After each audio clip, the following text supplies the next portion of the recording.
Yeah, second video of this piece of shit, but it wasn't upside down my last video.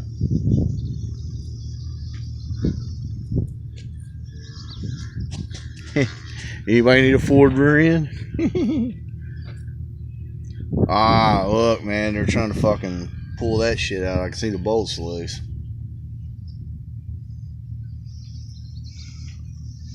At least that didn't melt.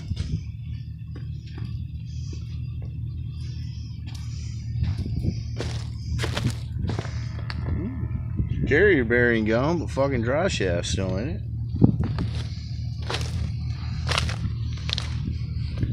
Yeah, somebody's gonna come here and rob some parts. Fuck, I don't blame them. Fucking crazy.